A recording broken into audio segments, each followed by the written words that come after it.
સમાચાર ડાયરી સાથે હું છું શનકા શર્મા. આજના બે આપણા ગેસ્ટ આવ્યા છે ભમેડા મૂવીમાંથી. ચાલો આજે એમના સાથે આપણે વાર્તાલાપ કરીએ. તમારા બંનેનું નામ શું છે? મારું નામ છે જસત્રાડ અને ભમડામાં રામ. મારું નામ છે હિતાર્થ યાદવ અને ભમડામાં શ્યામ. તમને બંનેની એજ કેટલી છે? મારી 12 યર્સ. ઓકે, તમારી મારી 30. તો તમે બંને એટલી નાની ઉંમરમાં ફિલ્મમાં આવ્યા છે અને ફર્સ્ટ મૂવી છે તમારી, રાઈટ? તો તમને બંનેને કેવી એક્સાઇટમેન્ટ છે, કે મતલબ ડર હતો કે કઈ રીતનું હતું? એક્સાઇટમેન્ટ તો બહુ જ હતી, કારણ કે ફર્સ્ટ મૂવી હતું અને પાછું એ લીડ રોલમાં હતું એટલે.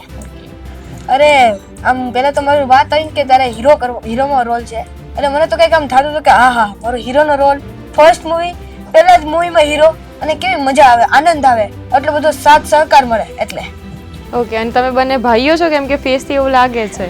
ના, હું સુરત રહું છું, આ ભાવનગર. ઓકે, અને તમે બંને કઈ રીતે આ મૂવીમાં જોડાયા છો?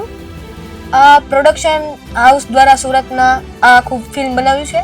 એમાંથી હું એક ભાવનગર રહું છું, તો એમાં સોશિયલ મીડિયા ઉપર એક મેસેજ આવ્યો હતો કે જેને ઓડિશન દેવું હોય એક ભમોડા ફિલ્મનું, તો તેનું ઓડિશન આ જગ્યા પર રખાયું છે. એવા ઘણી બધી સિટીમાં રખાયું હતું. તેમાંથી હું ભાવનગરમાં મારા ફાધરે એ મેસેજ વાંચ્યો હશે અને તે મેસેજમાં મારો ફોટો મોકલ્યો અને એવી થોડીક અંદર ડિટેલ થતી હું આમાં આવી ગયો. ઓકે, અને તમે? હું તો સુરત જ રહેતો હતો અને ત્યાંથી સોશિયલ મીડિયા ઉપર એનું પેજ આવ્યું હતું કે કેવી રીતે તમારે આવવું છે કે નહીં, પછી ઓડિશન આપવા ગયું છે, સિલેક્ટ થઈને પછી movie. ઓકે, તો તમને બંનેને મૂવીમાં ફર્સ્ટ ટાઈમ આવ્યા છો, તો હવે કઈ રીતે મતલબ તમને આનંદ થઈ રહ્યો છે કે જે રીતે તમે લાઈફમાં જર્નીમાં આગળ વધી રહ્યા છો, તમારો ગોલ ખાલી મૂવી પૂરતો છે કે પછી કોઈ બીજી વસ્તુમાં તમારો ગોલ હતો? નહીં, ગોલ તો આમાંય છે અને સ્ટડીમાં પણ છે. ઓકે, પણ સ્ટડીમાં કયા રિલેટેડ છે? ડોક્ટર બનવું છે કે પછી પોલીસ બનવું છે કે તમારું કોઈક તો ગોલ હશે ને? ડોક્ટર બનવું છે તારે? અને તમારે? મારે એક્ટર જ બનવું હતું પહેલાથી, અને મારા ફાધરનું એક સપનું હતું કે હું એક્ટર બનું, એટલે મારે એક્ટર જ બનવું હતું. પણ હારવારે કઈ આમાં મેં કીધું કે હું હારવાર સ્ટડીનું પણ કરતો જાઉં, એટલે મારે એ ગ્રુપ લેવાનો મારો વિચાર છે, એન્જિનિયર. ઓકે, આ ભમેડો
ને લઈને તમે એક કોમ્પિટિશન સુધી પહોંચો અને એક એજ્યુકેશન લેવલ સુધી લઈ જાઓ, એટલે એ આ સબ્જેક્ટ જ જુદો છે એકદમ.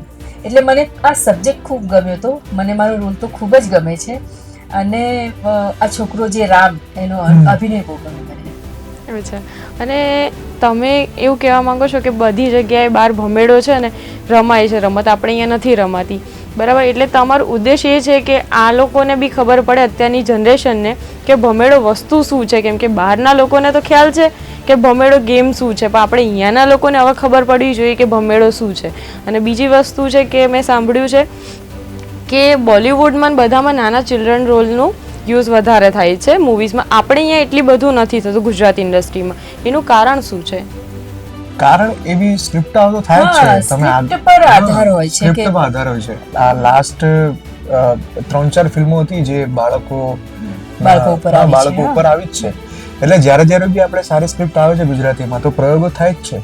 પણ બોલિવૂડમાં વધારે થાય છે, આપણામાં એટલા બધા નથી થતા. એનું રીઝન ડિપેન્ડ રાઇટર પર જ છે. એ બોલિવૂડ હોય, હોલીવુડ હોય કે આપણી ગુજરાતી ઇન્ડસ્ટ્રી, કોણે શું બનાવવું છે એ મહત્વનું છે. હા, એ મહત્વ. કઈ ઇન્ડસ્ટ્રીમાં વધારે શું ચાલી રહ્યું છે એની ઉપર આધાર રાખે છે. તો લખાઈ શું રહ્યું છે એની ઉપર ભજવાઈ શું રહ્યું છે. એ જે બેલેન્સ છે એ મોટા ભાગે રાઇટર જે છે, કથાકાર, એ ઇન્ડસ્ટ્રીની કરોડરજ્જુ કહેવાય. જો એ જે લખે એ ભજવાય અને એ જોવાય. ધન્યવાદ અમારા ત્યાં આવવા માટે અને સમાચાર ડાયરી સાથે જોડાવા માટે. તમારો ખૂબ આભાર અમને બોલાવવા માટે. યસ, અને અમારી ફિલ્મ 22 મીના રોજ સિનેમાઘરોમાં રિલીઝ થઈ રહી છે, તો પ્લીઝ ગો એન્ડ વોચ. આ ચિલ્ડ્રન ફિલ્મ છે અને બાળકો સાથે સાથે ફેમિલી પણ આ ફિલ્મ છે, કારણ કે જે ફેમિલી હવે મોટું થઈ ગયું છે, જે પોતે છોકરા હતા, જે અત્યારે ફાધર બની ગયા છે, કે જે છોકરીઓ મધર બની ગઈ છે, તો એમને ખબર જ હશે ભમરડાની રમત વિશે. તો આ દરેક લોકો માટે પારિવારિક ફિલ્મ છે, બહુ જ મજાની ફિલ્મ છે અને 2 બાળકોએ બહુ જ સરસ પરફોર્મ કર્યું છે.